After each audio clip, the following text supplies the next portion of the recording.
Hey, welcome to Ultimate Survival Tips. I'm David, coming to you from the bright and sunny, endless mountains of north central Pennsylvania. I'm really glad you stopped by, because today we're going to take a look at the newest addition to the Schrade Extreme Survival Knife line, the SCHF10. I've been carrying and using this knife for several weeks now, so I can't wait to share with you how this knife compares to its very popular and bigger brother, the SCHF9, and a few other blades like the Gerber Grylls Ultimate Pro Survival Knife and the Becker BK2.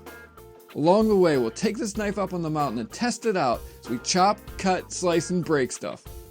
And as always, before we're all done, we'll talk about who this knife is for and who should look for a different blade. Okay, buckle up your seatbelt and let's get started. So about a year ago, I stumbled across the Schrade Extreme Survival Knife, SCHF9, and was amazed by the quality and usefulness of this knife for the money. Its stout build, thoughtful design, and outrageously low price for what you get about blew my mind and apparently the minds of many others. Because for about a year, Schrade couldn't keep up with demand for this knife. Although the SCHF9 is a pretty amazing knife, there were three small issues that some had with this blade. First, the handle is a bit thick for those with smaller hands like me. Next, the blade is a bit long for some tastes. And finally, the blade's not made of stainless steel, which can be a real problem in some situations. So when I saw the new Extreme Survival Knife SCHF10 had addressed all these issues, I knew I had to get one and give it a try. So the Schrade Extreme Survival Knife SCHF10 is a fixed blade, full tang, 100% fine edge knife that comes with a ballistic nylon sheath. This knife measures about 10.5 inches or 27 centimeters from tip to butt and weighs about 14.25 ounces or 440 grams. So the SCHF10 is about 1.5 inches or 4 centimeters shorter than the SCHF9 and about 2 ounces or 56 grams lighter. Now let's hone in and talk more about the blade. The SCHF10 has a fine edge, which means that there's no serrations on this knife. The length of the edge is about 5.3 inches or 13.5 centimeters compared to the SCHF9 at around 6 inches or 15 centimeters in length. So all in all, the actual edge length of the SCHF10 is not all that much shorter than the SCHF9. Although the blade of the SCHF9 looks a lot larger due to this large choil cutout, which the SCHF10 doesn't have. So the SCHF10 is a nice medium-sized knife with an edge that is a good bit longer than the Grylls Ultimate Pro knife, just a bit longer than the Becker BK2. This blade is covered in adorable and attractive dark black coating that's really held up well in our tests. The Extreme Survival SCHF9 is made out of 1095 high carbon steel, which is a hard, tough steel that makes a great survival knife, but it's not stainless, so it will rust if it's not cared for well. So Schrade responded to those who wanted an affordable stainless steel survival knife similar to the SCHF9 by making the SCHF10 out of 8CR13 Movi high carbon stainless steel. This steel is similar to 440B and AUS8 in critical areas of strength, hardness, corrosion resistance, and edge retention, so it's a good choice for a survival knife in this price range.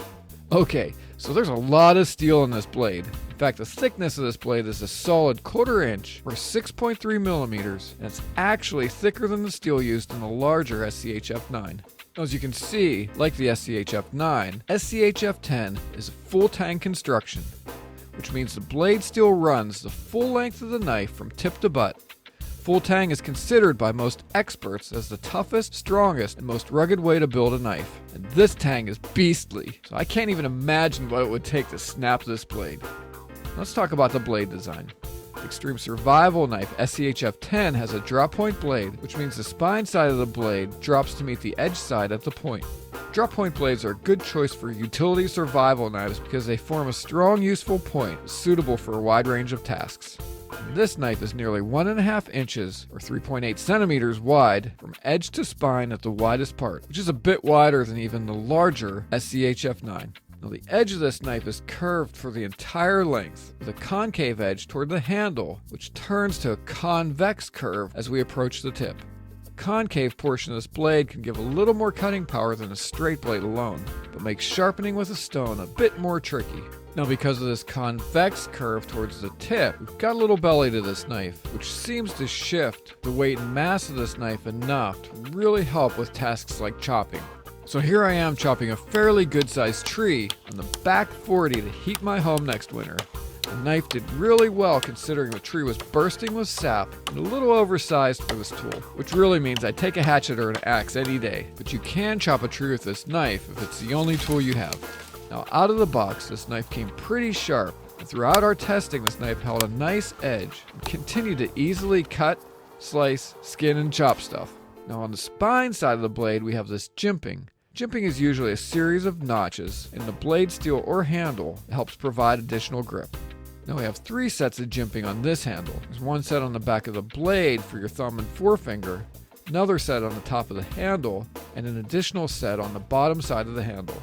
Now the handle of this knife curves nicely on the top and bottom and has these finger cutouts that fit my hand really well. Now we have these textured, contoured micarta handle slabs that attach to the tang of the knife with 2 hex bolts. Micarta is known as a tough material, and mine proved this by surviving a lot of torture. Now the SCHF10 handle is pretty hard compared to the SCHF9 handle, but it's actually about as grippy because of the multi-directional notch pattern on the SCHF10 handle slabs. These grips are really tough, yet do a good job channeling water and sweat, make it pretty easy to keep a hold of this knife.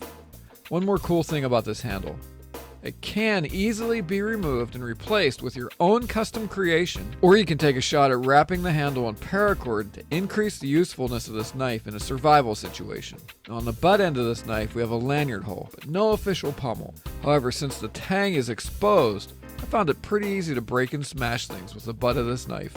Now the knife is well balanced with a center of gravity right around where my forefinger wraps around the handle. So even though this knife is not light, it doesn't feel heavy either. Because of the balance, it's very maneuverable in my hand. And although the SCHF10 is not designed to be a throwing knife, its balance and handle make it throwable.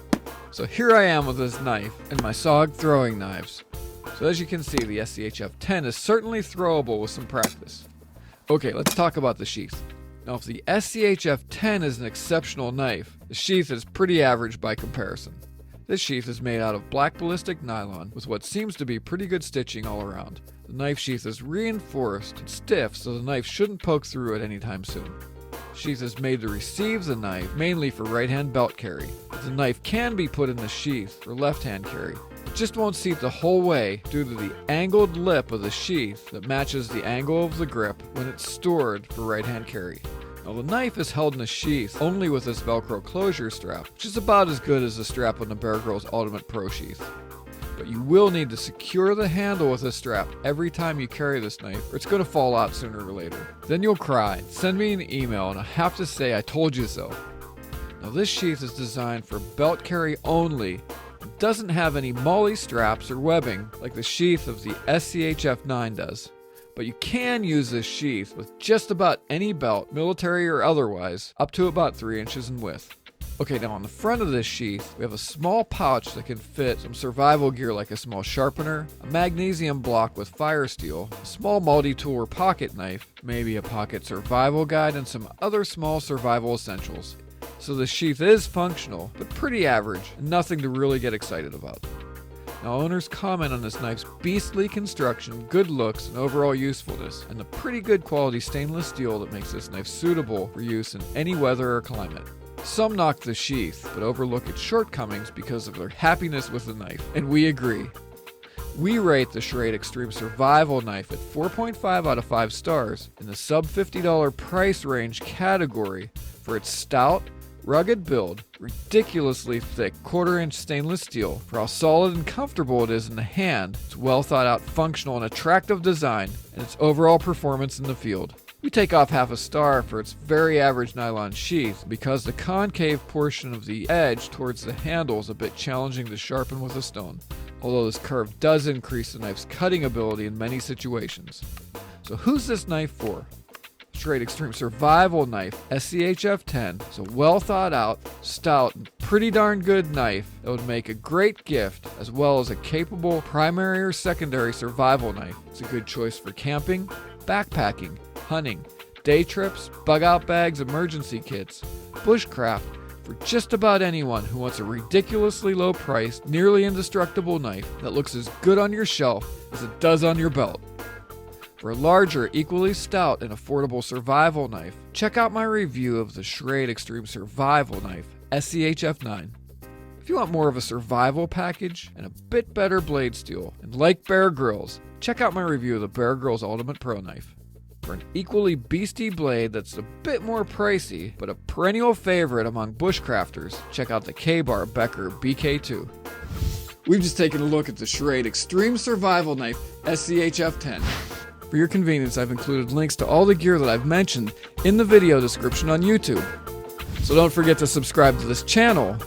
And for more gear reviews, survival tips, and survival news, check out ultimatesurvivaltips.com. While you're there, grab our monthly survival e-mag, like us on Facebook, and follow us on Twitter to get the latest news and be the first to hear about the great gear giveaway contests we have planned. Okay, this is David. I hope to see you on the other side, and remember, be prepared because you never know.